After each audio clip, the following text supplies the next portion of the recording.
যাক, মোহাম্মদ সাইফুদ্দিন এবার জাতীয় দলের মূল স্কোয়াডেই আছেন। নেট বোলার হিসাবে গাজী আশরাফ হোসেন লিপুয়ের নেতৃত্বাধীন সিলেকশন প্যানেল তাকে ট্রিট করেনি। ওয়েস্ট ইন্ডিজের বিপক্ষে সর্বশেষ সিরিজে যেটা করার কারণে অনেক অনেক প্রশ্নের জায়গা তৈরি হয়েছিল, এবার তা না হলেও প্রশ্নের জায়গা কিন্তু কম নেই। মাহিদুল ইসলাম অঙ্কন, রিপন মণ্ডল, জাকের আলী অনিক, শামীম পাটোয়ারি, এমনকি সৌম্য সরকার, কত কত প্রশ্নের জায়গা রয়েছে আয়ারল্যান্ডের বিপক্ষে সিরিজের জন্য ঘোষিত প্রথম দুইটা ম্যাচের স্কোয়াডটাকে নিয়ে।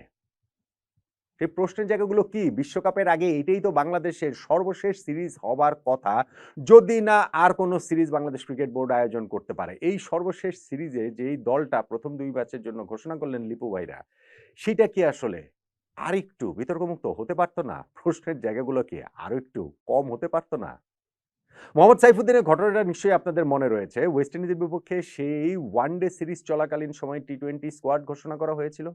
ওয়ানডে সিরিজের স্কোয়াডে নেই, কিন্তু টি-20 সিরিজের দলে রয়েছেন এইরকম আরো ৪ জন ক্রিকেটারের সঙ্গে চট্টগ্রামে ম্যাচের ভেন্যু, সিরিজের ভেন্যুতে সাইফুদ্দিনও গিয়েছিলেন। ওই সতীর্থদের সঙ্গে তিনি জাতীয় দলেরই হয়ে চেক ইন করেছেন হোটেলে সকালবেলা। আর সন্ধ্যার সময় ঘোষিত দলে দেখা গেল সাইফুদ্দিন নেই। এটা নিয়ে অনেক তর্ক বিতর্ক, আলোচনা, প্রশ্ন ওঠার প্রেক্ষিতে একটা জোড়াতালির ব্যাখ্যা দেওয়া হয়েছিল যে সাইফুদ্দিনকে সিরিজের পরের অংশে জাতীয় দলে প্রয়োজন হবে।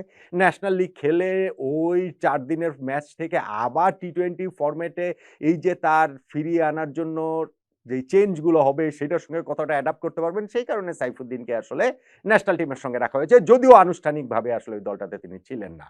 সিরিজের পরের অংশে তাকে নাকি প্রয়োজন হবে, প্রয়োজন আর হয়নি, এবং সেইখানটাতে তাকে মোটামুটি নেট বোলার হিসেবে ট্রিট করা হয়েছে। এইবার সাইফুদ্দিন দলটাতে রয়েছেন, মূল স্কোয়াডটাতেই রয়েছেন আয়ারল্যান্ড বিপক্ষে সিরিজের 15 সদস্যের দলে। কিন্তু আমি যেটা বললাম যে দলে আরো অনেকের থাকা এবং না থাকা নিয়ে অনেকগুলো প্রশ্নের জায়গা রয়েছে, সেই প্রশ্নের জায়গাগুলো আসলে কি কি? স্কোয়াডটার দিকে যদি আমরা তাকাই, তাহলে এক অর্থে আমাদের স্কোয়াড কম্পোজিশনটা বোঝা যাচ্ছে। সেইখানটাতে গতবারের মতোই খুব একটা চেঞ্জ এই জায়গাটাতে নেই। দুইটা নাম শুধুমাত্র পরিবর্তন হয়েছে। তাসকিন আহমেদ, যিনি দুবাই টি-10 লিগ খেলছেন, তাকে এনওসিটা এক্সটেন্ড করা হয়েছে, তাকে এই সিরিজের দলটার বাইরেই রাখা হয়েছে। ফলে ওই তাসকিন আহমেদেই তার জায়গায় সাইফুদ্দিন এসেছেন। আর শামীম হোসেন পাটোয়ারি, তাকে একমাত্র বাদ দেওয়া হয়েছে সর্বশেষ সিরিজের স্কোয়াডটা থেকে। সেই জায়গাটাতে মাহিদুল ইসলাম অঙ্গনকে প্রথমবারের মতো টি-20 দলে ডাকা হয়েছে। আমাদের এই দলটাতে ব্যাটসম্যান আছেন Tanzid Hasan Tamim, Parvez Hossain Emon, Saif Hasan vice captain, Liton Das captain, Towhid Hridoy, Nurul Hasan সোহান, মাহিদুল ইসলাম অঙ্কন, জাকের আলী অনিক, এই ৮ জন প্রপার ব্যাটসম্যান রয়েছেন। ৭ জন যে বোলার আছেন তার মধ্যে স্পিনার নাসুম আহমেদ, শেখ মাহেদী হাসান এবং রিশাদ হোসেন, এবং ৪ পেস বোলার আমাদের মুস্তাফিজুর রহমান, শরীফুল ইসলাম, সাইফ উদ্দিন, এবং এইখানটাতে আমাদের তানজিম হাসান সাকিব। এই হচ্ছে গিয়ে 15 সদস্যের স্কোয়াডটা। এবং আমি যেটা বলছিলাম, থাকা এবং না থাকার অনেকগুলো প্রশ্নের জায়গা রয়েছে, সেগুলো কি কি? ধরেন মাহিদুল ইসলাম অঙ্কন, তাকে প্রথমবারের মতো টি-20 দলে ডাকা হয়েছে। কিসের ভিত্তিতে? আমাদের এই মাহিদুল ইসলাম অঙ্কন যে এ দলে, বাংলাদেশ এ দলের হয়ে রাইজিং স্টারস এশিয়া কাপ হলো, সেইটার ফাইনালটাতে তিনি 0 রানে আউট হয়েছেন। রিভার্স করতে গিয়ে এলবিডব্লিউ হয়ে গিয়েছিলেন। শুধু সেই ফাইনালের কথা বলছেন কেন? এই পুরো টুর্নামেন্টে যে ৪ টা ম্যাচে খেলেছেন অঙ্কন, তার মধ্যে ৩ টা ম্যাচে তিনি সিঙ্গেল ডিজিট আউট হয়েছেন। গত মাসে বাংলাদেশ এই দলের হয়ে ওই যে টপ এন্ড টি-20 অস্ট্রেলিয়াতে যে খেলেছেন এই যে কিছুদিন আগে, সেইখানটাতেও অঙ্কন ৩ ম্যাচ মিলিয়ে ১৯ রান করেছেন। আমাদের যে জাতীয় ক্রিকেট লিগের যে টি-20 ফরম্যাটে খেলাটা হয়েছিল, সেইখানটাতেও ৫ ম্যাচ খেলেও তার কোনো 50 ছিল না। কত ১১৬ স্ট্রাইক রেটে মনে হয় ১১৮ রান তিনি করেছিলেন। ফলে টি-20 ফরম্যাটে তার কার্যকারিতা প্রশ্নবিদ্ধ। ওইটা যে আসলে গত বিপিএলটা তার খুব ভালো কেটেছিল নিঃসন্দেহে, কিন্তু সেই বছর খানেক আগের বিপিএল ভালো কেটেছিল, এবং তারপর এই এতগুলো প্রতিযোগিতায় সুযোগ পেয়েও খুব একটা যিনি ভালো করতে পারেননি, তাকে আসলে এই ওয়ার্ল্ড কাপের ঠিক আগে আগে কি কারণে জাতীয় দলে প্রথমবারের মতো ডাকা হয়েছে? যদি অঙ্কনকে ডাকা হয়, তাহলে রিপন মন্ডলকে ডাকা হয়নি কেন? মানে অঙ্কন আর রিপন মন্ডল তো আর একজন আরেকজনের রিপ্লেসমেন্ট নয়, একই পজিশনের প্লেয়ার নয়। অঙ্কন হচ্ছে middle order batsman, Ripon Mondal হচ্ছে গিয়ে পেস বোলার। আমার প্রশ্নটা হচ্ছে গিয়ে, যদি অঙ্কনকে ডাকা হতে পারে ওয়ার্ল্ড কাপের আগে আগের এই সিরিজটাতে, যে এরকম অফ ফর্মে থাকে, তাহলে দুর্দান্ত ফর্মে থাকা রিপন মন্ডলকে ডাকলে অসুবিধাটা কি ছিল? আমাদের এ দলের হয়ে যে এই রাইজিং স্টারস এশিয়া কাপে কি অসাধারণ পারফর্ম তিনি করেছেন সেটা আমরা দেখেছি। পুরো টুর্নামেন্টেই Ripon Mondal in fact highest wicket taker. সেম সেমিফাইনালে তিনি আমাদের জয়ের নায়ক, ফাইনালেও তিনি আমাদেরকে প্রায় জিতিয়ে দিয়েছিলেন। একের পর এক ইয়র্কার তিনি করে গেছেন যেইভাবে, এই লেভেলে এমনটা করতে আমরা আসলে বাংলাদেশি বোলারদের মধ্যে খুব একটা দেখিনি। ফলে এইরকম যখন ফর্মে থাকা একজন ক্রিকেটার আপনার হাতে থাকে, তখন তাকে আপনি আসলে বাজিয়ে দেখবেন না কেন? যদিও হতে পারে যে না, আমরা ওয়ার্ল্ড কাপের আগে কোনো এক্সপেরিমেন্টের ভেতর দিয়ে আর যাব না। আমরা পুরনো যারা আছে তাদের উপরে আস্থা রাখবো। সেই হিসাব করলে আমার ঠিক আছে। কিন্তু আপনারা তো হচ্ছে গিয়ে লিপু ভাইরা এখানে অঙ্কনকে জাতীয় দলে ডেকেছেন প্রথমবারের মতো টি-20 ফরম্যাটে। তাহলে রিপন মন্ডল এই দলটার সঙ্গে ডাকলে অসুবিধার জায়গাটা কি ছিল? এই ঠিকই একই রকম কন্টেস্ট হয়েছে। ধরেন শামীম পাটোয়ারিকে দল থেকে বাদ দেওয়া হয়েছে। লজিক্যাল অবশ্যই। সর্বশেষ যে ৭ টা টি-20 ইনিংস তার মধ্যে ৫ বারই সিঙ্গেল ডিজিটে আউট হয়েছেন, ৩ বার ০ রানে আউট হয়েছেন, ২ বার ১ রানে আউট হয়েছেন। তাকে বাদ দেওয়াটা খুবই যৌক্তিক। জাকের আলী অনিক তাহলে আছেন কেন? জাকের আলী অনিকেরও তো সর্বশেষ ৮ টা টি-20 ইনিংসের মধ্যে ৫ টাতে সিঙ্গেল ডিজিটে আউট হয়েছেন। তিনিও তো ভীষণ রকমের অফ ফর্মে রয়েছেন। তাহলে যেই অযোগ্যতায় শামীম পাটোয়ারিতে বাদ যান, কোন যোগ্যতায় জাকের আলী অনিক আর জাতীয় দলে টিকে যান? ক্রাইটেরিয়াটা কি? এখানটার ক্রাইটেরিয়াটা তো বুঝতে হবে। এই যে লিপু ভাইকে প্রেস কনফারেন্স করে তো আর তিনি এখন দল-টল দেন না।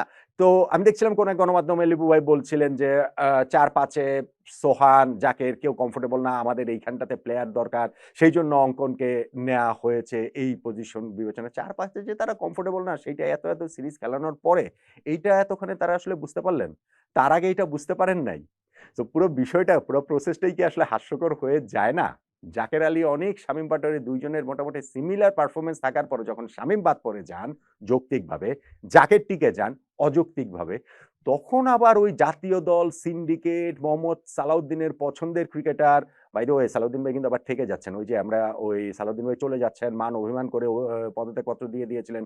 আমি কিন্তু ওই ভিডিও করার পরপরই একটা ভিডিও করেছিলাম যে পুরোটা নাটক কিনা। মোটামুটি সেটা নাটক হিসেবেই দেখা যাচ্ছে। আয়ারল্যান্ডের বিপক্ষে সিরিজ জেতার কারণে অনেক কিছুই আমরা অনেক ক্রেডিট নেওয়ার অনেকেই চলে আসছে এবং সেই অনেক ক্রেডিটের মধ্যে সালাউদ্দিন ভাইয়ের থেকে যাওয়ার একটা মঞ্চ প্রস্তুত হওয়ার আশঙ্কা করেছিলাম। তিনি এখন মনে হচ্ছে সেটা সত্যি যাচ্ছে। যাই হোক, সেটা তো অন্য আলোচনা। সো ওই শামীম পাটোয়ারি বাদ গিয়ে জাকের আলী অনেক টিকে যান সেই সালাউদ্দিন সিন্ডিকেটের অংশ হওয়ার কারণেই। সেই প্রশ্নের জায়গাটাও কি আসে না? ধরেন আপনি সৌম্য সরকারের কথা আমরা বলি যে বিভিন্ন বৈশ্বিক টুর্নামেন্টের আগে সৌম্য ন্যাশনাল টিমে চান্স পেয়ে যান মোটামুটি কিছু না করে। কিন্তু এইবার তিনি যে বাদ পড়েছেন সেই বাদ পড়াটা আসলে খুবই অন্যায় ছিল। ভীষণ রকমের অন্যায় ছিল।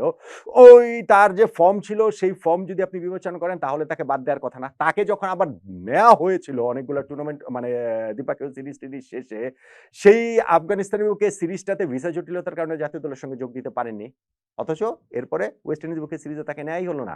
অথচ এরপরে এই আয়ারল্যান্ডের বিপক্ষে সিরিজে তাকে দেখাই হলো না। ভাই আমি একটা কথা বলে রাখি, যদি আমাদের এই বিপিএল হয় তাহলে দেখবেন এবং আরো নানান তালে গোলে নানান ইকুয়েশনে সেই ২-২.৫ মাস পরে যে ওয়ার্ল্ড কাপ, সেই ওয়ার্ল্ড কাপ টিমে আবার দেখবেন সৌম্য সরকারকে আবার নিয়ে আসা হতে পারে। এবং তখন এই অভিজ্ঞ ব্যাটসম্যানকে, অভিজ্ঞ ক্রিকেটারকে কি কারণে আসলে আমরা এই আগের সিরিজটাতেও খেলাইনি, এই প্রশ্নের জায়গাগুলো তৈরি হতে বাধ্য। ফলে যে স্কোয়াডটা দেয়া হয়েছে আপনি মোটা দাগে চাইলে বলতে পারেন যে আমাদের একটা কন্টিনিউশন। কিন্তু আমাদের দল কি আসলে খুব যে একটা দুর্দান্ত লাস্ট আমরা ওয়েস্ট ইন্ডিজের কাছে সিরিজে ৪ টা মানে যেই ৪ টা সিরিজ টানা জয়ের পর ওই সিরিজের সবগুলো ম্যাচ আমরা হেরে গিয়েছিলাম। ফলে এইখানটাতে ন্যাশনাল টিম টি-20 ওয়ার্ল্ড কাপের আগে লিপু ভাইরা যে স্কোয়াডটা দিয়েছেন সেই স্কোয়াডটাতে মোহাম্মদ সাইফুদ্দিনকে রাখাটা ওই গতবারের বিতর্কটার এক ধরনের ক্ষতে প্রলেপ ওইভাবে আপনি বলতে পারেন। কিন্তু একই সঙ্গে প্রশ্নের জায়গাগুলো শেষ হচ্ছে না। যেই প্রশ্নের জায়গাগুলোতে মাহিদুল ইসলাম অঙ্কনকে এক্সাক্টলি কোন পারফরম্যান্সের বিবেচনায় নেওয়া হলো সেটা ক্লিয়ার না। আবার তার মতো একজন নতুনকে নেওয়া হলে অত দুর্দান্ত পারফর্ম করা সত্ত্বেও রিপন মন্ডলকে কেন নেওয়া হলো না সেটা একটা ব্যাপার। কেন অ যৌক্তিকভাবে শামীম পাটোয়ারিকে বাদ দিলে অযৌক্তিকভাবে জাকের আলী অনেক জাতীয় দলে টিকে যান সেটাও একটা বড় প্রশ্নের জায়গা। সৌম্য সরকারকে এখানে যে সুযোগটা আবারও দেয়া হলো না সেটাও আসলে আপনি প্রশ্নের মুখে দাঁড় করাতে পারেন। বাংলাদেশে যে টি-20 স্কোয়াডটা ঘোষিত হয়েছে সেই টি-20 স্কোয়াডটা আমি জানি না যে সেইটা আয়ারল্যান্ডের বিপক্ষে সিরিজ জেতা, ম্যাচ জেতা সেটা আসলে অবশ্যই গুরুত্বপূর্ণ টি-20 ওয়ার্ল্ড কাপের আগে। কিন্তু ওভারঅল এই স্কোয়াডটা বিতর্কমুক্ত একটা স্কোয়াড আমাদের এই লিপু ভাইরা দিতে পারলেন বলে আমার তো অন্ততপক্ষে মনে